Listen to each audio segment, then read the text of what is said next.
Match prediction को लेकर एक दर्शक ने यह प्रश्न किया था कि इंडिया और पाकिस्तान का जो मैच है वो कौन जीतेगा।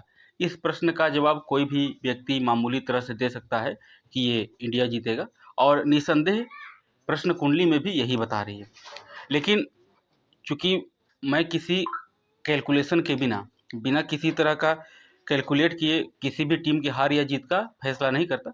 भले उसमें जो प्रेडिक्शन है वो पास हो या फेल हो, वो एक अलग मैटर है। जिन्होंने प्रश्न किया था कि इंडिया और पाकिस्तान का, तो प्रश्न उन्होंने पहले इंडिया का नाम लिया था, तो वो लगन में आ जाएगा। और उनका संबंध, लग्नेश का संबंध जो है चतुर्थ के साथ 11th हाउस से बन रहा था नक्षत्र के थ्रू। इसके अलावा जो विरोधी पक्ष का टीम है पाकिस्तान, वो सप्तम में था, तो जो उनका सप्तमेश था वो 6-8 से कनेक्टेड था।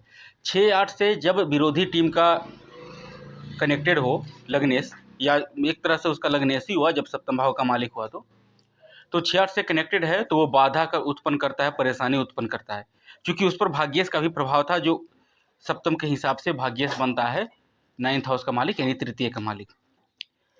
लेकिन जो लगन लॉर्ड था कुंडली का, वो काफी स्ट्रॉन्ग था और उस पर शुभ ग्रह में बृहस्पति की दृष्टि थी।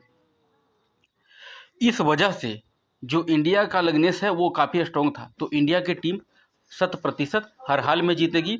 लेकिन दूसरी बात यह है कि यहाँ पर भले ही पाकिस्तान का जो लग्नेश था वो 6-8 में बैठा है, पर वो उसका भाग्येश के साथ दृष्टि युक्त था।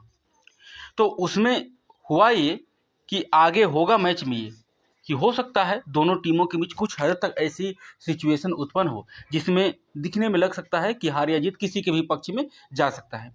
लेकिन दूसरी स्थिति, अगर बीच में बाय चांस मान लीजिए कि अगर बारिश हो जाती है किसी भी मैच में या इसी मैच में, तो डीएलएस के मेथड से अगर अंतर आ जाता है तो एक अलग मैटर है कि हाँ वहाँ पर डीएलएस का मेथड यूज हो गया तो उसमें अंतर आ गई, या फिर उसमें पता ही नहीं चला कि मैच दोनों तरफ में टक्कर का था, वो एक तरफा हो गया, वो एक अलग स्थिति है। अन्यथा जो प्रश्न कुंडली यहाँ पर बता रही है कि दोनों मैच अगर सेम स्थिति में होती है तो निस्संदेह यहाँ पर प्रश्न कुंडली बता रही है कि टक्कर वाली स्थिति होगी। कहीं ना कहीं कुछ जगह स्थिति ऐसा जरूर उत्पन्न होगा, वहाँ कभी भारत की टीम भारी पड़ रही है, इस तरह की स्थिति देखने को मिलेगी। लेकिन जो अंततः जीत है वो हमारे भारतवर्ष की ही होगी, और इसमें कहीं कोई दो राय नहीं है। ये प्रश्न कुंडली बता रही है, मैंने नहीं।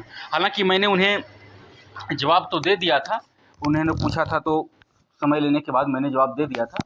और किसी भी मैच का जो प्रेडिक्शन है वो विशेष तौर पर प्रश्न कुंडली से भी होता है। आप न्यूमरोलॉजी का भी यूज कर सकते हैं प्रेडिक्शन के लिए। इसके अलावा आप कप्तान की कुंडली का भी यूज कर सकते हैं, नाड़ी सूत्र का यूज कर सकते हैं। लेकिन सबसे सटीक आपको जो बताएगा प्रेडिक्शन वो प्रश्न कुंडली है।